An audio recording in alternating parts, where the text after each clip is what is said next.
नमस्कार बच्चों। हम अभिज्ञान शाकुंतलम पढ़ रहे हैं और कल तक की कक्षा में हम पढ़ रहे थे कि राजा और विदूषक प्रमद वन में बैठकर आपस में अपने मन की बातें कर रहे हैं और राजा ने विदूषक से कहा कि शकुंतला, क्या मेरा कोई स्वप्न था या कोई मेरे बुद्धि का भ्रम था या कोई माया थी जो इतने से समय के लिए मुझे मिली और फिर विलुप्त हो गई। उसी क्रम में विदूषक कहता है कि ममेवम, ऐसा नहीं है, माँ एवं ऐसा नहीं है, ननु अंगुलीयकमेव निदर्शनम अवश्यम भावे चिंतनय समागमो भवति इति, कि निश्चय ही अंगूठी को देखकर यह पता चलता है कि अवश्य ही आपका उनसे समागम हुआ था। यह अंगूठी जो आपने शकुंतला को दी और फिर वापस आपके पास में आई, इस बात से यह पता चलता है कि आपका वास्तव में शकुंतला से मिलन हुआ था, वह कोई स्वप्न या कोई मतिभ्रम नहीं था। राजा अंगुलीयकम विलोक्य, अंगूठी को देखकर कहता है, इदम तावद असुलभ स्थान भ्रंशी शोचनीयम, कि यह अंगूठी भी उस दुर्लभ स्थान से गिरकर दयनीय हो गई है। इस पर भी दया आती है कि ऐसे दुर्लभ स्थान को प्राप्त करके, शकुंतला के हाथ को प्राप्त करके वहाँ से गिर गई, तो बड़ी दयनीय अवस्था है इस अंगूठी की भी। और कहता है, तव सुचरिताम अंगुलीय नूनम प्रतनु ममेव विभाव्यते फलेन अरुण नख मनोहरासु तस्याः च्युतमसि लब्ध पदम यद अंगुलीषु। वह कहता है अंगूठी से राजा कि तुम सुचरितम अंगुलियम नूनम, निश्चय ही तुम उस हाथ को प्राप्त कर, उस अंगूठी को प्राप्त करके मुझे पता चल रहा है, सुचरितम अंगुलियम, तुम्हारा जो पुण्य है, तव सुचरितम, तुम्हारा जो पुण्य है, हे अंगूठी, तुम्हारा जो पुण्य है वह भी निश्चय ही प्रतनु, बहुत कम है, ममेव, मेरे समान ही, विभाव्यते, ऐसा ज्ञात होता है, फलेन, फल के द्वारा, तुम्हारे फल के द्वारा। तुम भी थोड़ी सी समय ही शकुंतला के पास रह पाई, इस कारण से लगता है कि तुम्हारा जो पुण्य है वह भी बहुत ही कम है, जो कि अरुण नख मनोहरासु, लाल नाखूनों वाले सुंदर उसके अंगूठी, उसकी उंगलियों के स्थान को प्राप्त करके च्युतमसी, गिर गई हो वहाँ से। इतनी सुंदर अंगुली कि उसके नाखून लाल लाल हैं, ऐसे सुंदर नाखूनों वाली उंगलियों को प्राप्त करके, लब्धम पदम, वहाँ पर स्थान प्राप्त करके तुम च्युतमसी, वहाँ से गिर गई, तुम भी, तुम्हारा पुण्य भी कम है, मेरे ही समान। राजा के कहने का तात्पर्य यहाँ पर यह है कि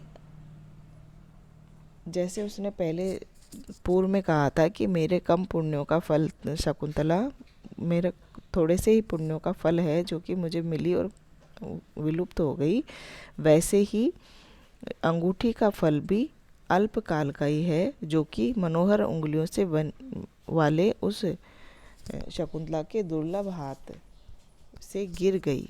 पुण्य के क्षीण होने से श्रेष्ठ फल का भोग या अनुभूति भी समाप्त हो जाती है। इस कारण ही शकुंतला की सुंदर उंगलियों से अंगूठी नीचे गिर गई। तो इस श्लोक में सुचरित के अल्पत्व रूप साध्य के ज्ञान से अल्प फल का उपन्यास किया गया है, इसलिए यहाँ अनुमान अलंकार है। अल्प पुण्य का कारण फल है, अतः काव्यलिंग अलंकार भी है। अंगूठी के नीचे गिरने से पुण्य क्षीणा व्यक्ति का स्वर्ग से च्युत होना, व्यंजित होने से समासोक्ति अलंकार भी यहाँ पर है। और ममेव, मेरे ही समान, ऐसा कहने से उपमा अलंकार भी यहाँ पर दिख रहा है। और पुष्पित आगरा नामक छंद का यहाँ प्रयोग किया गया है। सानुमति जो छुपकर उनकी बातें सुन रही थी, वह कह रही है कि यत यत अन्य हस्तगतम भवेत सत्यमेव शोचनीयम भवेत, कि यदि यह किसी और हाथ में पड़ जाती अंगूठी तो वास्तव में ही यह शोचनीय, दयनीय हो जाती, इस पर वास्तव में ही दया आती। विदूषक कह रहा है कि भो इयम नाम मुद्रा केन उद्घातेन तत्र भवत्या हस्ताभ्याम प्रापितः, कि हे मित्र, आपने किस उद्देश्य से अपने नाम से अंकित यह अंगूठी उनके हाथ में दी थी, उन शकुंतला के हाथ में दी थी। सानुमति कहती है ममापि कौतूहलेन आकारित एष है, कि मेरे ही कौतूहल से आकारित है यह भी, अर्थात जो कौतूहल मुझे है उसी से प्रेरित होकर यह बात पूछ रहा है। राजा कह रहा है श्रूयताम स्वनगराय प्रस्थित माम प्रिया स वाष्पम आह कियद चिरेण आर्यपुत्र प्रतिपत्तिम दास्यति इति। कह रहे हैं, राजा कह रहा है सुनो, किस कारण से दी थी मैंने, कि अपने स्वनगराय प्रस्थित माम, मेरे नगर को लौटने के समय पर, माम मुझसे, प्रिया ने, स वाष्पम आंसुओं से भरे हुए आंखों के साथ पूछा, कियत चिरेण आर्यपुत्र प्रतिपत्तिम, कि कितने समय के बाद में आर्यपुत्र प्रतिपत्तिम यानी पुनः समाचार दास्यति देंगे मुझे कितने समय के बाद में आर्यपुत्र याद करेंगे या समाचार देंगे या मुझे बुलाएंगे। विदूषक ने कहा ततः ततः, तब उसके बाद क्या हुआ। राजा कह रहा है पश्चाद इमाम मुद्रा तद अंगुलौ निवेशयता मया प्रत्यभिहिता, कि उसके बाद पश्चात इमाम मुद्राम यह अंगूठी, तद अंगुलौ उसकी उंगलियों में, निवेशयता पहनाते हुए या निवेशित करते हुए, मया प्रत्यभिहिता मेरे द्वारा कहा गया, कि उसको अंगूठी देते हुए मैंने कहा कि एकह एकह अत्र दिवसे दिवसे मदीयम नाम अक्षरम गणय गच्छसि यावद अंतम तावद प्रिये मद अवरोध गृह प्रवेशम नेता जन तव समीप उपेष्यति इति, कि एकह एकह अत्र दिवसे दिवसे, कि एक एक दिन में एक एक अक्षर, मदीयम नाम मेरे नाम का एक एक अक्षर, गणय गिनोगी, और गच्छसी यावत अंतम और जब अंत में पहुंच जाओगी, अंतिम अक्षर तक पहुंचोगी, तावद तब तक, हे प्रिय, मद अवरोध गृह प्रवेशम मेरे अंतःपुर में प्रवेश कराने के लिए नेता ले जाने वाला जन है यानी व्यक्ति, तव समीपम उपश्यति इति तुम्हारे समीप उपस्थित हो जाएगा। जब तक तुम मेरे नाम के एक एक अक्षर को एक एक दिन में गिनोगी और अंतिम अक्षर तक पहुंचोगी, तब तक मेरे अंतःपुर में प्रवेश कराने के लिए ले जाने वाला व्यक्ति तुम्हारे पास पहुंच जाएगा। यह कहते हुए मैंने उसे अंगूठी दी थी। राजा ने इस प्रकार से विदूषक को बताया। तच्च दारुण आत्मना मया मोहान अनुतिष्ठम, और उसके बाद में दारुण आत्मना यानी कि कठोर हृदय वाले, मया मेरे द्वारा, मोहान अज्ञान के कारण वह कार्य नहीं किया गया। मैंने उसको अंगूठी दे दी, उसको वादा भी कर दिया और फिर मैंने उससे वह कार्य नहीं किया, उसको भूल गया। सानुमति कह रही है रमणीय खलु अवधि विधिना विसंवादित है, कि यह अवधि तो अत्यधिक मनोहर है। रमणीय खलु अवधि कि वास्तव में बहुत ही सुंदर अवधि है, बहुत ही सुंदर तरीके से राजा ने उसे यह अवधि बताई, किंतु विधिना विसंवादित है, विधाता के द्वारा यह बिगाड़ दी गई। विदूषक कह रहा है कथम धीवर कल्पितस्य रोहित मत्स्य उदर अभ्यंतर आसीत, तो फिर कैसे यह उस धीवर के अनुसार रोहू मछली के पेट में पहुंच गई। धीवर ने तो कहा कि ये मुझे रोहू मछली के पेट में से मिली है, तो ये कैसे हो गया। राजा बताता है कि शची तीर्थम वंदमानायाः सख्याः ते हस्तात् गंगा स्रोतसी परिभ्रष्टम, कि शची तीर्थ की वंदना करते समय तुम्हारी सखी के हाथ से यह गंगा के प्रवाह में गिर गई। विदूषक कह रहा है युज्यते, ठीक है ऐसा ही हुआ होगा। सानुमति कह रही है अतएव तपस्विन्याः शकुंतलायाः अधर्म भीरो अश्य राजऋषे परिणये संदेह आसीत, इसीलिए तपस्वी शकुंतला से, अधर्म से डरने वाले, किसी प्रकार का अधर्म नहीं हो जाए, अधर्म भीरो, इस प्रकार की सोच रखने वाले इस राजऋषि के द्वारा तपस्विनी शकुंतला से विवाह में संदेह किया गया। और पहले उसने कहा सानुमति ने कि विधाता ने यह अवधि बिगाड़ दी, अर्थात विधाता के किसी कारण वश ही है उसे भूल गए और तपस्वी शकुंतला के विवाह में संदेह किया, क्योंकि अधर्म किसी प्रकार का ना हो जाए, इस प्रकार का इन्हें संदेह था। तो यहाँ पर वह सानुमति जो है वह शकुंतला राजा के उत्तम चरित्र के बारे में बात कर रही है और उसके चरित्र को एक तरीके से प्रमाणित कर रही है। आगे कह रही है, अथवे ईदृशो अनुरागो अभिज्ञानम अपेक्षते, अथवा इस प्रकार के अनुराग को किसी प्रकार के अभिज्ञान की आवश्यकता नहीं, पहचान के चिन्ह की आवश्यकता नहीं है। कथम ही वेतत, तो फिर ये हो कैसे गया, यह विस्मरण कैसे हो गई, इस प्रकार से राजा इतना स्नेह करता है शकुंतला से, फिर भूल कैसे गया। राजा कह रहे हैं, उपालप्स्य तावत इदम अंगुलीयकम, तो इस अंगूठी को ही उलाहना देता हूँ। विदूषक कह रहा है, आत्मगतम अपने मन में कह रहा है, ग्रहीतो अनेन पंथा उन्मत्तानाम, अब इन्होंने उन्मत्त लोगों का पंथ यानी मार्ग अपना लिया है, अब ये पागलों के जैसा व्यवहार करने लगे हैं। राजा कह रहा है, अंगुलीयकम विलोक्य, अंगूठी को देखकर कहता है मुद्री के, हे अंगूठी, कथम नु तम बंधुर कोमल अंगुलिम करम विहायसी निबंग्न अम्बसी, कि हे अंगूठी, कैसे तुम सुंदर कोमल उंगली वाले उस हाथ को छोड़कर निमग्नम अम्बसी, जल में कैसे डूब गई। इतने सुंदर हाथ को छोड़कर तुम जल को तुमने कैसे अपना आश्रय बना लिया, तुम कैसे जल में डूब गई। अथवा अचेतनम नाम गुणम न लक्ष्यते लक्ष्येत मयेव कस्माद अवधीरिता प्रिया, अथवा कह रहे हैं कि अंगूठी तो अचेतन है, अचेतन नाम गुणम न लक्ष्य, कि अचेतन वस्तु तो गुणों को नहीं देखती, अचेतन वस्तु को क्या पता कि वह कौन है शकुंतला, किंतु मये मेरे ही द्वारा अकस्मात कैसे अवधीरिता प्रिया का तिरस्कार कर दिया गया, मैंने कैसे शकुंतला को छोड़ दिया, ऐसा राजा कह रहे हैं। अर्थात राजा के कहने का तात्पर्य यह है कि शकुंतला के हाथ से प्रभ्रष्ट अंगूठी को उलाना देते हुए कहता है कि तुम इतने सुंदर हाथ को छोड़ दी, वो तो कोई बात नहीं कि तुम तो अचेतन थी, परंतु मैं सचेतन होकर फिर भी मैंने शकुंतला के सौंदर्य, अनुराग आदि गुणों को कैसे भुला दिया और कैसे उसका त्याग कर दिया। इस अवस्था में राजा की उन्मत्त अवस्था के साथ मति भाव समावेश हुआ है, जिसका मूल कारण उसके हृदय में व्याप्त पश्चाताप को माना गया है।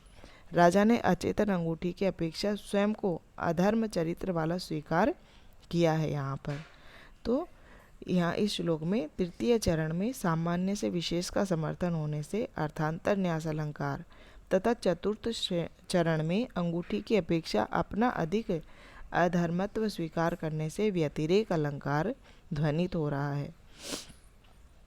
अवधीर्णा के कारण से के अभाव में भी अवधीर्णा कार्य की उत्पत्ति होने से विभावना अलंकार है, और पूर्वार्ध में अचेतन अंगूठी पर चेतन व्यक्ति के व्यवहार का समारोप होने से समासोक्ति अलंकार भी यहाँ पर व्यंजित हो रहा है और वंशस्थ नामक छंद का यहाँ प्रयोग किया गया है। विदूषक कह रहा है, आत्मगतम अपने मन में कह रहा है, कथम बुभुक्षया खादितव्यो असी, कि क्यों कैसे भूख के द्वारा मैं खाया जा रहा हूँ, अर्थात मुझे इतनी ज़्यादा भूख क्यों लग रही है, ऐसा क्यों लग रहा है कि मानो भूख मुझे खाए जा रही है। अर्थात विदूषक तो विदूषक है, वह हंसाने वाला पात्र है और दर्शकों को हंसाने का कार्य करता है, तो राजा की बातें तो सुन रहा है, लेकिन बीच बीच में वह हंसाने के लिए कभी राजा को पागलों जैसे व्यवहार करने वाला बता रहा है और अब कह रहा है कि मुझे भूख लग रही है, जबकि वह राजा उससे अत्यंत गंभीर बात कर रहा है। फिर राजा कहते हैं, प्रिय अकारण परित्याग अनुशय तप्त हृदय तावद अनुकंप्यता तामय जनय पुनर्दर्शनेन, कि हे प्रिया, बिना कारण के ही तुम्हारा परित्याग कर दिया, उस पश्चाताप से संतप्त हृदय वाले मुझ पर तुम पुनः दर्शन देकर अनुग्रह करो, मुझे अनुग्रहित करो। प्रविश्य पटिक्षेपेण चित्रफल का हस्ता, उसी समय पर्दा हटाकर प्रवेश करती है चित्रफलक को हाथ में लेकर। चतुरिका जो दासी है वह प्रवेश करती है और कहती है, चतुरिका कह रही है इयम चित्रगता भट्टिनी, कि यह चित्र में लिखी हुई या चित्र में बनी हुई महारानी है। इति चित्रफलकम दर्शयति, यह कहकर वह चित्रफलक को दिखाती है। विदूषक विलोक्य देखकर कहता है, साधु वयस्य, मित्र बहुत सुंदर, तुमने बहुत सुंदर। विदूषक भी चित्र को देखता है और तारीफ करता है कि मधुरव अवस्था दर्शनीयो, भावानुप्रवेश है, कि भावों का प्रवेश होने से, भावों का अत्यधिक संचार होने से और मधुर अवस्थाओं का दर्शन होने से यह सुंदर चित्र बहुत ही सुंदर बना हुआ है। स्खलित एव में दृष्टि नत उन्नत प्रदेशेषु, इसके नत उन्नत प्रदेशों में, इस चित्र के ऊंचे नीचे प्रदेशों में मेरी दृष्टि मानो लड़खड़ा सी रही है। अर्थात इसको चारों तरफ से देखते हुए मेरी दृष्टि लड़खड़ रही है। कैसे? मतलब कि चित्र इतना सुंदर है कि यहाँ से देखते नज़र हटती है, दूसरी जगह जाकर टिकती है। सानुमति कह रही है, अहो ऐशा राजऋषि निपुणता, इस राजऋषि की निपुणता, यह तो बहुत ही निपुण चित्रकार है। जाने सखी अग्रतो में वर्तते, कि मानो यह सखी मेरे सामने ही खड़ी है। शकुंतला जो है वह मेरे सामने ही खड़ी है। इतना सुंदर इसने शकुंतला का चित्र बनाया है। यद यद साधु न चित्रे शात, राजा कह रहा है कि यद यद साधु न चित्रे शात क्रियते तद अन्यथा, तथापि तस्या लावण्यम रेखया किंचित अन्वितम। कहना चाह रहा है कि जो जैसा नहीं है, यद यद साधु न चित्रे, जो जितना सुंदर नहीं है चित्र में, क्रियते बनाया जाता है, तद अन्यथा कुछ और ही, मतलब जो जितना सुंदर नहीं है उसको और अधिक चित्र में सुंदर बना दिया जाता है। तथापि फिर भी तस्या, उस शकुंतला के लावण्यम, सौंदर्य को, उस शकुंतला के सौंदर्य को, रेखया किंचिद अन्वितम यानी कम ही बनाया गया है। रेखा के द्वारा, तूलिका के द्वारा, या इन रेखाओं के द्वारा जो मैंने खींचकर ये चित्र बनाई है, उन रेखाओं के द्वारा उसके सौंदर्य को कुछ कम ही किया गया है। वह शकुंतला अधिक सुंदर है इस चित्र से अधिक, राजा ये कहना चाह रहा है। शकुंतला का जो शारीरिक सौंदर्य है संपूर्ण रूप से चित्रफलक में दिखाया जाना संभव नहीं है, क्योंकि उससे तो स्वयं ब्रह्मा ने चित्रफलक पर रखकर और संसार के सभी श्रेष्ठ पदार्थों का संकलन कर बड़े मनोयोग से बनाया है, जो कि हम प्रथम अंक में पढ़ चुके हैं। इस कारण उसमें जो विशिष्ट सौंदर्य है उसे सामान्य चित्रकार द्वारा अपने चित्र में प्रकट करने की चेष्टा तो की जा सकती है, किंतु उसमें कुछ न कुछ न्यूनता रह ही जाती है, जिससे वह तूलिका की रेखाओं से बड़े कौशल के साथ ठीक करने की कोशिश भी करता है। इस तरह कभी कभी चित्रकार और कौशल के असुंदर व्यक्तियों के चित्र बन जाते हैं, परंतु सौंदर्य को तूलिका से व्यक्त करने पर भी उसमें जो स्वाभाविक नवीनता होती है उसका समावेश चित्रफलक में असंभव है। इसलिए राजा कह रहा है कि मैंने भी शकुंतला के चित्र को सुंदर बनाने की पूरी चेष्टा करी है, परंतु मैं उसके सौंदर्य का चित्रण नहीं कर पाया हूँ। केवल बाह्य आकृति की रेखाओं को ही मैं चित्र पर उतार सका हूँ। इस यहाँ पर वर्णावृत्ति होने से अनुप्रास अलंकार है और अनुष्टुप छंद का प्रयोग यहाँ पर किया गया है। सानुमति कह रही है, सदृशम एतत् पश्चाताप गुरो स्नेहस्य अनअवलेपस्य। वह कह रही है कि इस प्रकार ये जो कह रहे हैं वह अत्यधिक पश्चाताप और शकुंतला के प्रति स्नेह और निरभिमान के कारण यह सब कह रहे हैं। राजा जो शकुंतला के बारे में कह रहा है कि मैंने तो बहुत कम बनाया है इसको, शकुंतला को चित्र में मैं पूरी तरीके से जितनी सुंदर है उतना नहीं बना पाया हूँ, उस विषय में सानुमति ये कह रही है कि ये जो कह रहे हैं वो अत्यधिक पश्चाताप के कारण, स्नेह के कारण और निरभिमान के कारण ऐसा कह रहे हैं। बाकी शकुंतला का चित्र बहुत अच्छा बना हुआ है। विदूषक कह रहा है, भो इदानीम तीसरा तत्र भवत्यो दृश्यन्ते, यहाँ पर 3 स्त्रियाँ दिखाई पड़ रही हैं और सर्वाच दर्शनीय और सभी दर्शनीय हैं। कतमा अत्र भवती शकुंतला, इनमें से शकुंतला कौन है? सानुमति करी है। अनभिज्ञ खलु ईदृश्य रूपस्य मोग दृष्टि अयम जन है, कि इस प्रकार के सौंदर्य को नहीं पहचानने वाला यह निरर्थक दृष्टि वाला ही प्रतीत हो रहा है। राजा कह रहा है त्वम तावत कतमाम तर्कयसी, कि तुम्हें बताओ कौन हो सकती है, तुम ही बताओ, अनुमान लगाओ कि इनमें से कौन शकुंतला हो सकती है। तब विदूषक कहता है तर्कयामी येषाम शिथिल बंधन उद्वांत कुसुमेन केशांतेन अभिन्न स्वेद बिंदु वदनेन विशेषतो अपसृताभ्याम बाहुभ्याम सेक स्निग्ध तरुणाम पल्लवस्य च्युतपादस्य पार्श्व ईशत परिश्रांते आलिखिता शकुंतला इतरे सख्याविति। कह रहा है कि मुझे लग रहा है कि जिसके शिथिल बंधन, जिसके बाल ढीले पड़ जाने से, जिसके फूल गिर गए, कुसुमेन केशांतेन भिन्न, अपने केश और केश पास से जिसके फूल गिर गए हैं, और श्वेत बिंदुना वदनेन, और जिसके मुख पर पसीने की बूंदें निकल आई हैं, तथा विशेष तो अपसृताभ्याम बाहुभ्याम असेवकौ, और जिसकी भुजाएं विशेष रूप से झुकी हुई हैं, और जल सेचने के कारण चिकने न उत्पल नए नए उगे हुए पल्लवों वाले इस आम के वृक्ष के पास जो थकी हुई सी खड़ी है, वही शकुंतला हो सकती है, ऐसा मुझे लग रहा है। राजा कह रहा है निपुणो भवान, आप बहुत चतुर हैं, आपने बिल्कुल सही पहचाना। अतः यत्र में भाव चिन्हम, और यहाँ पर मेरे भावनाओं के चिन्ह भी हैं।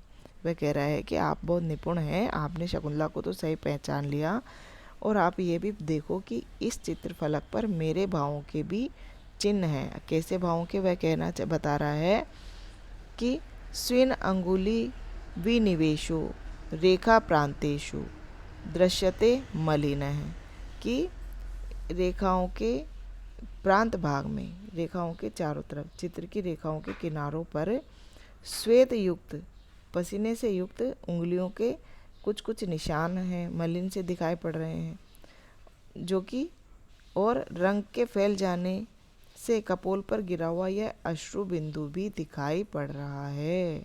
अश्रु च कपोल पतितम दृश्यम इदम वर्णिको उच्छ्वासात, यानी कि रंग को कुछ फैला देने वाला, वर्णी को उच्छ्वासात, रंग को कुछ कुछ फैला देने वाला यह अश्रु का जो कपोल पतितम, इसके कपोल पर गिरा हुआ है, यह भी दिखाई पड़ रहा है। अर्थात मेरे चित्र को बनाते समय जो भाव थे वह भी यहाँ दिखाई पड़ रहे हैं। विदूषक ने चित्र की प्रशंसा की तो राजा ने कहा कि इस चित्र में मेरे सात्विक भावों का चिन्ह भी आपको दिखाई दे सकता है। राजा ने इस कथन का अभिप्राय यह है कि चित्र बनाते समय उसके हृदय में जो स्नेह आदि सात्विक भाव उत्पन्न हुए वे इस चित्र में स्पष्ट दिखाई दे रहे हैं। न केवल शकुंतला के भाव ही दिखाई पड़ रहे हैं बल्कि राजा के भाव भी दिखाई पड़ रहे हैं। वह कैसे कि चित्र बनाते समय स्नेह भाव से, उंगलियों पर स्वेद होने से, जिसके चित्र की रेखाओं के किनारों पर कुछ काले धब्बे लग गए हैं। चित्र बनाते समय मेरा एक अश्रु इस शकुंतला के चित्रगत कपोल पर गिर गया है, उससे उसका रंग भी कुछ फैल गया है। ऐसे चिन्ह सात्विक भावों को सूचित करने वाले हैं। इस प्रकार के जो भाव हैं वह यहाँ पर राजा के जो हैं वह दिख रहे हैं। राजा पुनः कह रहा है चतुरी के अर्धलिखितम एतद विनोद स्थानम गच्छ वर्तिकाम तावद आनय, कि यह आधा लिखा हुआ है चित्र, तो तुम जाओ और वर्तिकाम रंग भरने वाली जो तुलिकाएं हैं वह लेकर आओ। अभी यह चित्र आधा ही है, मैं इसे पूरा करूँगा, तुम जाकर तुलिका आदि लेकर आ जाओ। तो हमने देखा, आज ही हमने यहाँ तक पढ़ा कि राजा जो है वह शकुंतला के चित्र से ही मनोविनोद कर रहा है, शकुंतला के चित्र से ही अपना मन बहला रहा है, और अभी वह उसको पूर्ण और करेगा। इसके लिए उसने तुलिकाएं मंगवाई है। तो आगे अब क्या होने वाला है यह हम कल की कक्षा में पढ़ेंगे।